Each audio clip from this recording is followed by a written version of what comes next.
Hello friends, welcome to Yegu Samayal.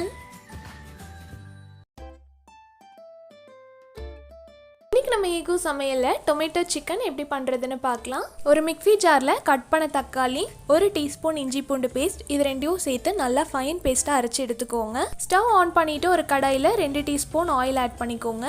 Oil நல்லா heat ஆனோன்னா பட்டை, கிராம்பு, ஏலக்காய், பிரிஞ்சி இலை, ஜீரகம் இது எல்லாத்தையும் ஆட் பண்ணிக்கோங்க. இதில் கொஞ்சமாக கருவேப்பிலை, நீளமாக கட் பண்ண பெரிய வெங்காயத்தையும் ஆட் பண்ணி நல்லா வதக்கிக்கோங்க. சிக்கனை மஞ்சத்தூள் போட்டு நல்லா வாஷ் பண்ணி எடுத்து வச்சுக்கோங்க. வெங்காயம் நல்லா வதங்கினதுக்கு அப்புறமா சிக்கனை ஆட் பண்ணி ஒரு 5 மினிட்ஸ் நல்லா வதக்கிக்கோங்க.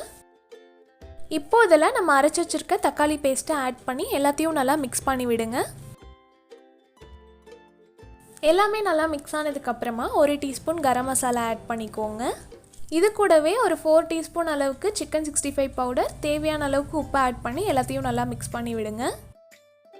மூடி போட்டு ஒரு 10 மினிட்ஸ் நல்லா வேக விடுங்க. 10 மினிட்ஸ் ஆயிடுச்சு, ஓப்பன் பண்ணி பார்க்கலாம். ரொம்பவே சூப்பராக வந்திருக்கு. இப்போது இது ஒரு பவுலுக்கு ட்ரான்ஸ்ஃபர் பண்ணிடலாம். அவ்வளோதான், ரொம்பவே டேஸ்டான நம்மளோட டொமேட்டோ சிக்கன் சூப்பராக ரெடி ஆயிடுச்சு. மேலே கார்னிஷிங்காக கொஞ்சமாக கட் பண்ண கொத்தமல்லி ஆட் பண்ணிக்கிறேன். கண்டிப்பாக இந்த ரெசிபியை வீட்டில் எல்லோரும் ட்ரை பண்ணிவிட்டு கமெண்ட் பண்ணுங்கள். இந்த ரெசிபி உங்களுக்கு பிடிச்சிருந்துச்சுன்னா லைக் பண்ணுங்கள், ஷேர் பண்ணுங்கள், சப்ஸ்கிரைப் பண்ணாதவங்க சப்ஸ்கிரைப் பண்ணுங்கள், மறக்காமல் பெல் ஐக்கானை கிளிக் பண்ணுங்கள். தேங்க்ஸ் ஃபார் வாட்சிங்.